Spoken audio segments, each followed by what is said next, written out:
Bonjour à tous, bonjour à toutes, je suis Fiona Radkoff, IAIPR d'anglais. Suite à des questions qui me sont posées par des enseignants concernant l'analyse du document iconographique, la présence d'un document iconographique dans le dossier personnel de l'élève en LLCER, j'ai décidé de faire cette courte vidéo dans laquelle j'ai pris 3 extraits de webinaires que j'ai fait l'année dernière ou l'année d'avant, et dans lequel j'analyse un document iconographique à chaque fois selon un plan. Alors la raison pour laquelle je fais cette vidéo en ce moment, c'est parce qu'on me pose des questions telles que est-ce qu'un élève qui dessine peut proposer comme document iconographique son propre dessin? Donc à l'origine, on pourrait penser que la réponse est non, puisque c'est supposé se baser sur des supports anglophones. Mais en fait, à la réflexion, c'est pas marqué dans les programmes que ça doit nécessairement reposer sur des documents anglophones, même si ça paraît évident.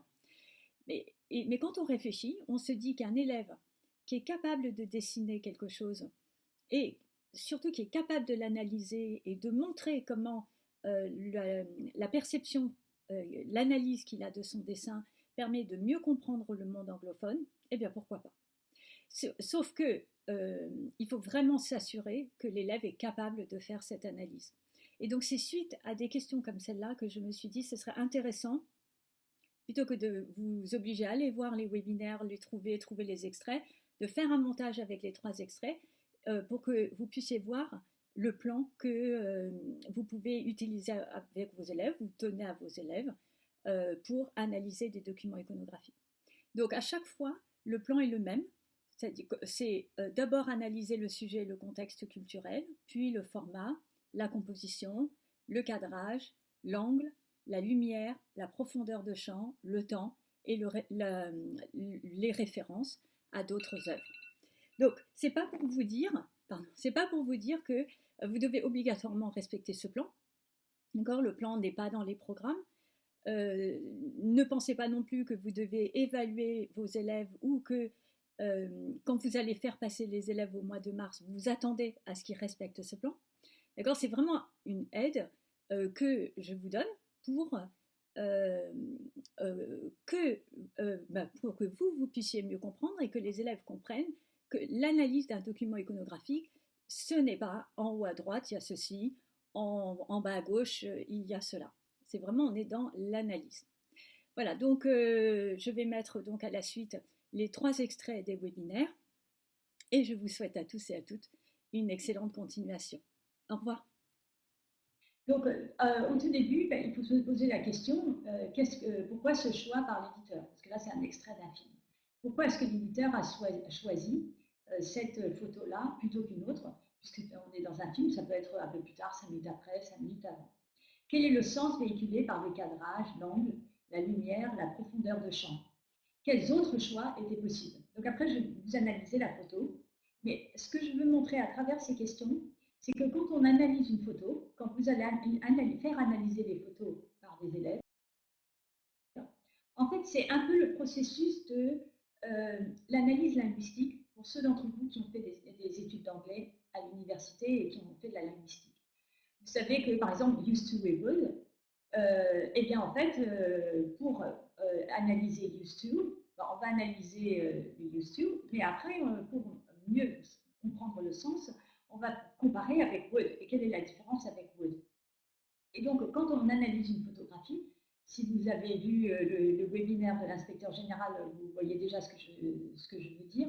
Mais pour ceux qui n'ont pas vu, en fait, quand on analyse une photo, il faut s'imaginer qu'est-ce qu'il y aurait pu y avoir à la place. C'est-à-dire qu'il faut s'imaginer que le photographe, il aurait pu très bien prendre la photo dans l'autre sens, en voyant les personnes de face. Ou l'éditeur aurait pu choisir une photo dans l'autre sens. Ou pourquoi est-ce qu'il n'est pas plus haut? Pourquoi est-ce que c'est dans les tranchées plutôt qu'ailleurs? Et donc, l'analyse de photos, c'est faire percevoir aux élèves ce qui aurait pu être à la place. Donc, j'ai fait la même analyse hier avec un extrait, une photo d'un film, tiré d'un film de Jane Eyre, de Jane Eyre. Alors, si on analyse la photo, donc là, j'ai fait l'analyse sur la partie de droite. il s'agit d'abord de parler du sujet et de son contexte culturel. Donc il s'agit d'une photo-reportage, ce n'est pas n'importe quel type de photo. Ça se passe pendant la Première Guerre mondiale, donc là on est vraiment dans le factuel. Les hommes sont dans les tranchées et on est en plein milieu de l'action. Maintenant, si on regarde le format de la photographie, en fait il s'agit d'un format paysage, vous voyez le rectangle allongé, et on voit que la ligne d'horizon, elle est élevée, vous voyez, puisqu'elle n'est pas au milieu de l'image, elle est pratiquement tout en haut, et qu'elle reprend le format paysage. Enfin, le format paysage reprend la ligne d'horizon. Donc il y a un renforcement de la ligne d'horizon qui est fait par le format. Et donc en fait, ça permet au spectateur, à la personne qui regarde l'image, de vivre l'action dans la tranchée, puisque l'horizon il est loin. En fait, on se concentre sur ce qui se passe dans la tranchée. Et donc, à chaque fois qu'on analyse comme ça une partie d'une photo, on essaye de rattacher au sens. Qu'est-ce que ça donne sur le plan du sens? Sur le plan de la composition de la photo, on voit il y a l'horizon, mais il y a aussi la diagonale. On voit que les soldats, ils forment une diagonale qui traverse en bas vers la gauche, vers le haut, milieu haut, vers la droite, et que cette diagonale, elle donne un sens de aller vers l'avant, aller quelque part. Mais en même temps, on a ce sentiment d'enfermement, puisque il y a des tranchées. On est dans la tranchée, on est au milieu, il y a la terre à droite à gauche, on ne voit pas le ciel. Et puis, il y a le sens du courage également, parce que si on regarde le haut de la photo, sont mis en symétrie le soldat sur la gauche et puis l'explosion sur la droite, avec le soldat au milieu qui est en train de sortir de la tranchée. Donc on est en plein milieu de l'action, et la composition avec à gauche le soldat, à droite l'explosion, renforce ce sentiment de courage des soldats. Le cadrage, si on regarde, est rapproché, avec une tête en premier plan qui est tronquée, et puis une explosion qui est tronquée à l'arrière-plan. Mais donc il s'agit d'un cadrage qui est plutôt rapproché, et le fait que la tête et l'explosion soient tronquées, eh bien en fait ça donne un sens du hors cadre, c'est-à-dire on peut très bien imaginer ce qu'il y a autour de la photographie. Et donc c'est important puisque ça permet de donner le sens de l'horreur de la guerre. Si on parle de l'angle maintenant, c'est straight on angle shot, hein, on regarde ni de haut ni de bas, on est à la hauteur des soldats. Donc c'est un journaliste qui prend une photo des soldats vus de dos. Le fait qu'il soit vu de dos, c'est parce qu'il est en train d'aller vers l'action. Il n'a peut-être pas le temps non plus de se retourner alors qu'il y a des explosions autour, mais il veut montrer ce qui se passe. Le côté anonyme aussi, c'est-à-dire pour un reporter de guerre, le fait de ne pas voir des visages, ça permet aux personnes qui regardent, qui voient les photos dans la presse ou à l'écran, lorsque c'était projeté au cinéma, d'imaginer que ça pouvait être n'importe qui, finalement, le fils de n'importe qui. On est au cinéma, on voit ça, ça peut être son propre fils. Voilà, donc faire imaginer par les élèves, qu'est-ce que ça aurait donné si on avait vu des visages. Et dans ce cas-là, si on avait vu des visages, peut-être qu'on aurait vu l'horreur, la peur, peut-être qu'on aurait vu, c'était le côté plus l'identification d'une personne, plutôt que le fils de n'importe qui. L'importance de la lumière, donc là, il n'y a pas de... On est plutôt en noir et blanc, ce qui est normal, puisqu'il s'agit d'une photographie de la Première Guerre mondiale. La profondeur de champ, le fait que c'est flou à l'avant, mais flou à l'arrière, avec les soldats au milieu, ça participe à cette idée, cet aspect qu'on est en plein milieu de l'action, et donc on n'a peut-être pas nécessairement bien focalisé, mais en tout cas on voulait focaliser sur les soldats qui étaient au milieu, qui sont en train d'aller dans les tranchées. Et puis le moment, eh bien le temps, on est en plein milieu de l'action.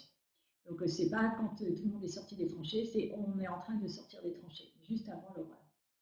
L'intérêt de faire des références à d'autres œuvres. Donc j'ai pensé à Robert Capa qui a pris des photographies qui sont très célèbres du débarquement de la Deuxième Guerre mondiale et qui sont également très floues puisqu'il était en plein milieu de l'action et ces photos ont été elles sont tombées, enfin elles étaient dans l'eau, etc. Mais c'est quand même des photos extrêmement précieuses qui font partie des références culturelles du reportage de guerre. Et puis j'ai pensé également au peintre Ron Nash qui n'est pas du tout dans le même genre, puisque ce n'est pas de la photographie, c'est des tableaux, et qui a fait des œuvres autour de la dévastation des paysages pendant la Première Guerre mondiale. Voilà, donc que vous voyez qu'aujourd'hui, quand on fait une analyse d'un document iconographique, on est beaucoup plus dans l'analyse avec la LLCER que l'on ne l'était auparavant. Ici, il ne s'agit pas d'une photographie, il s'agit d'un tableau. Donc, vous avez le tableau sur la droite et puis tous les différents éléments que vous pouvez aborder avec. Donc, sur le plan du détail, si là, je vais vous donner un exemple des attentes que j'aurais sur le plan de l'analyse. Ce serait d'abord, si on regarde la photo, eh bien, on voit qu'il d'abord aborder le sujet en soi, c'est-à-dire une femme qui est seule, dans un contexte culturel particulier. On imagine qu'elle est au XIXe siècle à cause de la façon dont elle est habillée, et voilà, qui est entourée, qui entre par une grille pour aller quelque part, et puis qui regarde en arrière. Donc ça, c'est vraiment le niveau 1. Le format pardon, est un format rectangle en hauteur, et ce format accentue les lignes que l'on retrouve sur les grilles et sur le reflet des grilles, les ombres des grilles au sol. Et donc évidemment, le renforcement des grilles avec l'axe central accentue le fait que la femme est en train d'entrer dans ce monde inconnu. Donc la composition, ce que disait l'axe central, on entre, et puis l'importance qui est donnée à l'ombre, puisque on voit les ombres à droite et l'ombre de la femme plutôt sur la gauche, et qu'on entre par cette grille comme la femme est en train de le faire. Le cadrage est serré, il est serré sur la grille, puisque pratiquement les 2/3 du haut de la photographie sont concentrés sur la grille elle-même, avec le reflet de la grille. Donc c'est serré sur la grille, mais c'est large par rapport à la femme, qui reste petite, parce que la grille est très grande. Et puis, à cause de ce cadrage qui est serré, globalement, comme la femme a le regard retourné vers l'arrière, c'est l'importance du hors-cadre. C'est-à-dire qu'on ne voit pas ce qui se passe, mais par contre, on sent qu'il y a quelque chose qui se passe parce que la femme a le regard vers l'arrière. Et donc, qu'est-ce qu'elle regarde?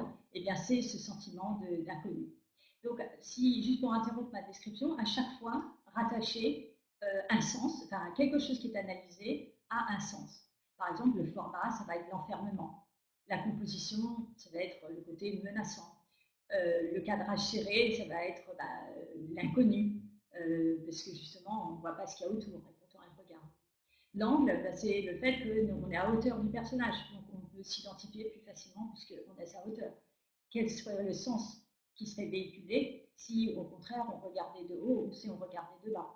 Là, en fait, on a un regard frontal, de face. Quand on regarde la lumière, donc là, c'est fondamental de passer par la lumière, et M. Héroux le faisait déjà. Et donc là, c'est le côté des ombres, les brumes, le côté inquiétant, avec la lumière au fond, donc le contraste entre l'avant qui est sombre et l'arrière qui est lumineux. Donc un passage vers un autre monde. Et puis la profondeur de champ, justement, qui est limitée, puisqu'il y a cette maison derrière. Alors, non seulement elle est limitée par la maison, une sorte d'entrée qu'on voit à l'arrière, mais aussi à cause des brumes, qui fait qu'on ne voit pas bien à la fois l'avant et puis l'arrière. Le temps, pourquoi est-ce que cette photo a été, pourquoi est-ce que c'est le moment de la photographie, le moment du film a été choisi par l'éditeur, si c'est un extrait dans un manuel, c'est parce que on peut imaginer qu'on aurait pu choisir un moment juste avant ou juste après, mais c'est celui-là qui a été choisi parce que c'est le moment où elle franchit et il y a un moment d'hésitation, une décision à prendre, et elle regarde vers l'arrière, le passé, pour aller vers l'avenir. Et alors peut-être qu'il y a une peur, peut-être quelque chose d'indécis. En tout cas, c'est le moment du franchissement du seuil qui est marqué par cette photographie.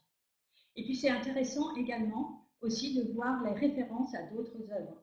C'est-à-dire, des fois, il y a des rappels entre les images, les photographies, les films. Donc demain, on verra entre les photographies de Première Guerre mondiale et Robert Capa. Et aujourd'hui, c'était plutôt une allusion que je voulais faire à Nosferatu de Murnau, aux ombres allongées, ou le générique du film de Rebecca de Hitchcock, qui précède ce film-là et auquel manifestement il y a une référence avec les ombres dans le générique du film. Avec les élèves pour aborder un tableau. Donc rapidement, il s'agit d'un le sujet est celui de Roméo et Juliette et la scène du balcon. Le format, il s'agit d'un rectangle en hauteur qui reprend le corps de Juliette et le pilastre qui prolonge à l'arrière-plan. Donc le pilastre, c'est la colonne qui est rattachée, qui est collée au mur et qu'on voit derrière Roméo. Mais également la colonne sur la droite, la colonne torsadée. Donc on a ces mouvements verticaux du bas vers le haut qui reflètent, enfin le cadre reflète ces différentes verticales dans l'œuvre.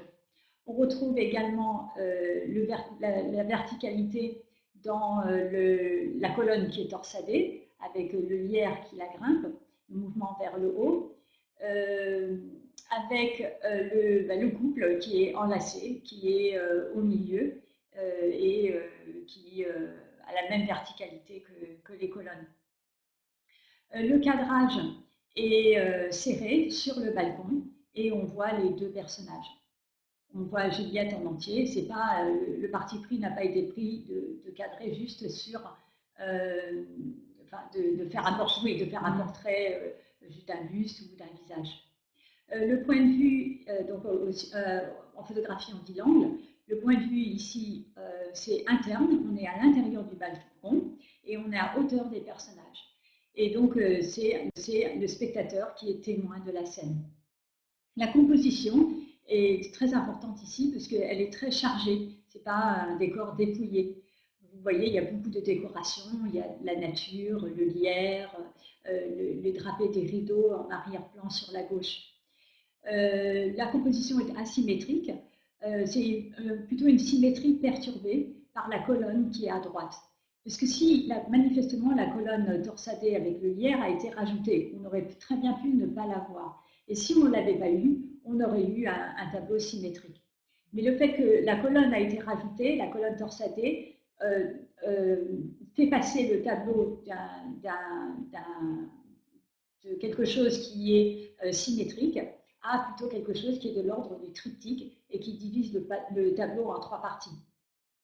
Donc, vous avez une forme de ce que j'appelle une symétrie perturbée. Mais vous avez également la symétrie qui est formée par la couleur claire de la robe, la couleur claire qui est plutôt à droite, les couleurs sombres qui sont sur la gauche. Vous avez également la symétrie, l'opposition entre l'extérieur à droite, avec le paysage au loin, et l'intérieur, le balcon. Et puis, vous avez les figures au centre, avec l'idée de triptyque, qui est une allusion religieuse sur laquelle je reviendrai dans un autre tableau. La lumière, donc on voit le contraste entre l'extérieur, l'intérieur, la lumière, l'obscurité, et puis la lunette, donc c'est la partie tout à fait en haut du tableau. Vous voyez, c'est orange d'un côté et marron de l'autre. On voit l'opposition entre le chaud et puis le froid de la lunette. L'espace, donc en photographie, on dit la profondeur de champ. Ici, il s'agit on a à la fois l'intérieur du balcon, mais on a une vue vers l'intérieur de la maison, derrière les rideaux, c'est sombre. Et puis, on a l'extérieur avec le paysage. Et sur le plan de l'espace, on va du sol, là où est le bas de la robe, jusqu'au paysage, mais qui n'est qu'aperçu au loin.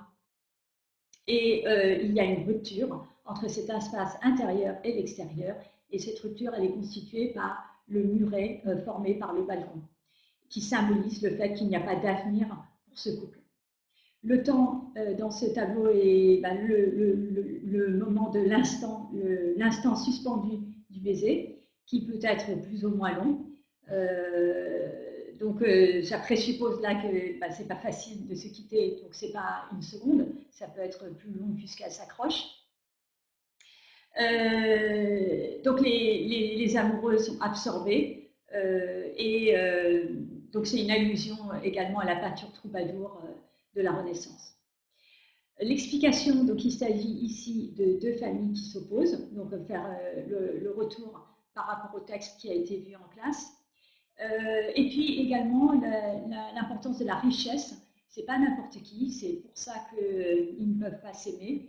Et on le voit dans les vêtements, mais également dans l'autre balcon qui surplombe le couple, qui est la même maison, une autre famille, peu importe. On est dans un environnement de richesse. L'explication passe nécessairement par l'importance des végétaux. On voit le lierre, on voit le bouclier de lys dans la main de Roméo. Donc vous avez l'opposition entre la vie qui est représentée par les végétaux et puis la pierre et le minéral avec les pierres, le bâtiment et également le balcon avec l'idée de Roméo qui est sur la pierre et qui est un peu, donc vous verrez après l'allusion religieuse, il a un peu le pied dans la tombe déjà. Vous avez également l'opposition entre le rouge sang sur le vêtement de Roméo et la blancheur de l'innocence, également du lys, de la robe de Juliette. Et puis, si on regarde Roméo, on voit qu'il est symbolisé par sa force, sa masculinité. Il a une épée sur lui et puis il a un califourchon sur le balcon. Et donc, vous avez à la fois la force et puis par opposition à l'innocence euh, de Juliette. Quand on analyse un tel tableau, c'est important également de voir les références à d'autres œuvres. Donc ici, ce serait plutôt le pré-raphaélisme. Vous pouvez prendre des œuvres de Rossetti pour les travailler avec vos élèves. Et ou la peinture troubadour, par exemple, vous pouvez regarder Edmund Blair Leighton ou comparer à d'autres œuvres, d'autres peintures sur le même thème.